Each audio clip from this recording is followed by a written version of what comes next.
Be ready. 10 seconds to go.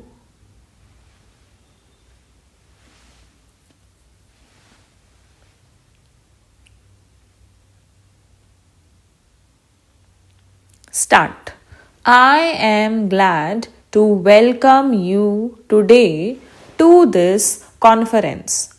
As you are aware, our object is to discuss problems of universities with special reference to the improvement of standards and coordination of facilities for higher education. It was my intention to call this conference in January, but on account of pressure of work, this could not be done. The problem we have met to discuss is not new, though it has acquired a new urgency after the attainment of independence. You are all aware that for the last 30 years or more, there have been persistent and at times well founded criticisms of our universities.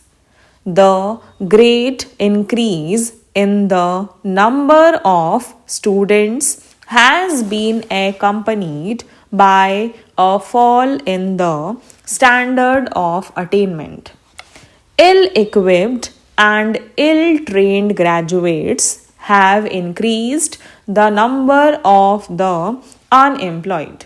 Their indiscipline and lack of purpose have added to our difficulties at a time when the attainment of independence has posed great problems of reconstruction and development before the country. It was in order to examine the existing defects and make recommendations for the remodeling of university education in conformity with the needs of Free India that the Radhakrishnan Commission was appointed in 1948. The Commission made a careful survey of the entire field and made recommendations for necessary changes in the academic, financial, and administrative setup of our universities in the new context. It redefined the aims and objects of university education and placed special emphasis on the establishment of proper relations between the universities on the one hand and the central and state government on the other.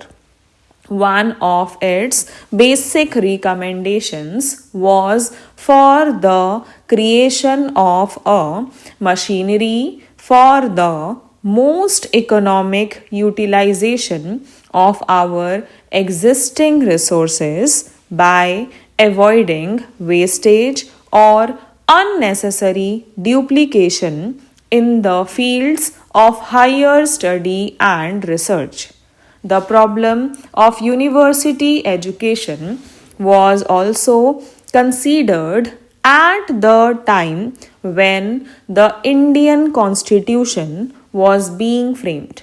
There were detailed discussions as to whether university education should be made a central or a state responsibility.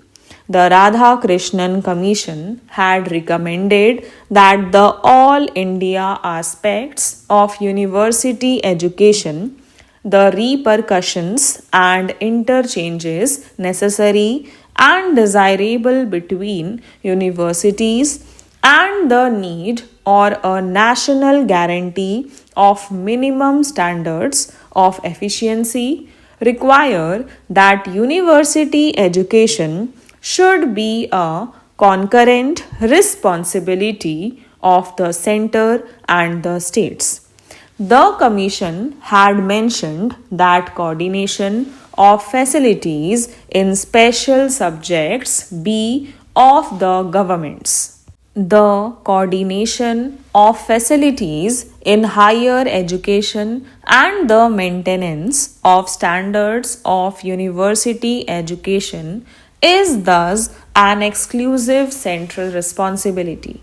This makes it necessary for the Government of India to take an immediate and direct interest in the affairs of all universities in order to ensure that the provisions of the Constitution are carried out. The government has considered the matter carefully and reached the conclusion that this responsibility cannot be discharged without the creation of an agency which would enable the government to carry out the necessary supervision and overall guidance. Since this duty is an exclusive central responsibility, the government would have been entitled to set up for these purposes an official body composed of its own officers and nominees. The government did not, however, do so. The government recognizes the value of university autonomy and desires that the necessary reforms in universities should, as far as possible, be initiated by the universities themselves. The government is also of the view that in all such steps for the improvement of standards of higher education in the country, the cooperation of the states at every step is not only desirable but essential.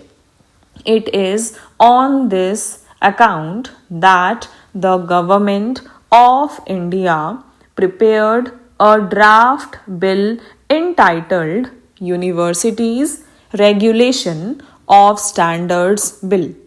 Before introducing it into Parliament, the Government of India referred it to the state governments and the universities for their advice and guidance.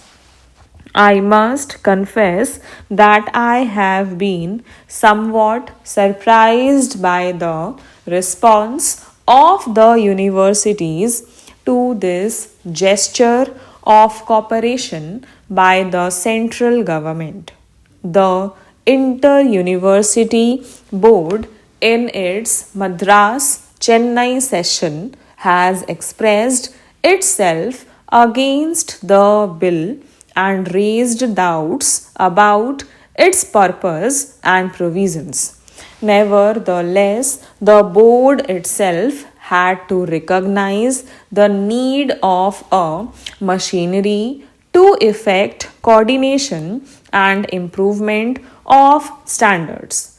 In view of the recognition, the suggestion that the draft bill indicates a desire of the Government of India to interfere with the internal autonomy of the universities is quite unfounded, and it is difficult for me to understand the grounds for such suspicion. As I have already said, the government could, if it so wished, introduce the bill without referring to the universities. That it has not done so is itself evidence of the government's regard for university autonomy. Further, the constitution of the body proposed in the bill is such as to ensure that the autonomy of the universities will be respected. The government could have proposed the appointment of a body under its own control to look into the affairs of the universities, but instead, the government has proposed that it should be autonomous also. Stop.